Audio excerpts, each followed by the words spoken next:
Warahmatullahi wabarakatuh. Jadi di kesempatan kali ini, di video pertama saya akan melakukan review tentang MacBook Air M1 keluaran 2020. Apakah MacBook ini udah ready untuk developer? Di sini saya akan mereview sedikit tentang aplikasi yang saya pakai sehari-hari untuk kebutuhan development. Seperti yang sudah banyak beredar ya di forum-forum, bahwa MacBook Air M1 ini menggunakan prosesor yang berbasis ARM buatan Apple, lebih dikenal dengan Apple Silicon. Si Apple Silicon ini akan menggantikan Intel di dalam platform hardware berbasis Mac sebelumnya. Jadi nantinya MacBook akan menggunakan prosesor berbasis M1 yang sekarang udah keluar juga, MacBook Air, iMac, Mac Mini, dan untuk perangkat komputer mungkin itu aja sih. Untuk aplikasi yang saya gunakan, karena memang saya adalah developer ya, jadi ini adalah aplikasi yang sudah saya install dan berjalan dengan konfigurasi saya saat ini. Jadi kita lihat aplikasi yang dipakai untuk development itu kayak Visual Studio Code, ini bisa jalan dengan baik. Sebelum saya install Visual Studio Code yang ini, saya juga install yang Insider version. Ini yang karena waktu kemarin itu di awal-awal si Visual Studio Code ini akan ngerilis versi yang universal. Dan si Insider ini itu adalah native M1-nya. Kemudian setelah itu Zoom untuk meeting. Insomnia Designer ini adalah aplikasi yang saya pakai untuk melakukan desain REST API. Tapi sekarang juga udah nyatu antara Insomnia Designer dengan Insomnia yang untuk REST API client, jadi Insomnia aja. Dua-duanya berjalan dengan bagus di M1. Kemudian Xcode, aplikasi native Apple ya, sudah pasti akan berjalan bagus. Kemudian WordShare Filmora ini juga jalan dengan bagus.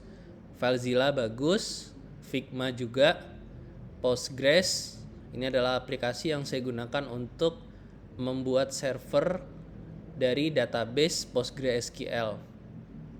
Handbrake ini saya gunakan untuk memformat video, jalannya juga sangat mulus di M1.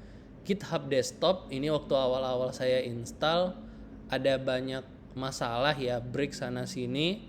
Namun di update-update yang sekarang posisi tanggal 22 Maret 2021 sudah sangat baik jalan di MacBook Air M1 milik saya.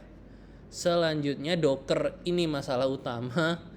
Jadi si Docker ini sampai sekarang versi yang universal atau yang memang native M1-nya itu belum ada. Jadi jika Anda memang ingin menginstal Docker, itu akan melakukan banyak konfigurasi pastinya. Dan ini saya nggak ngelakuin konfigurasi apa-apa ya.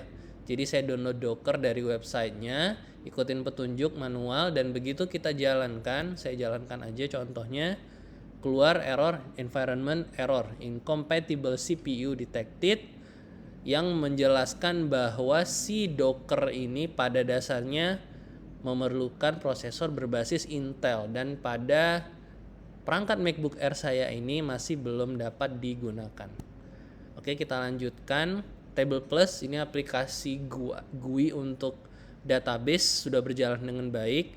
Adblock Plus ini aplikasi ringan, ekstensi dari Safari untuk memblok ad. Kemudian Android Studio ini sudah dapat berjalan dengan bagus juga di MacBook Air M1 saya.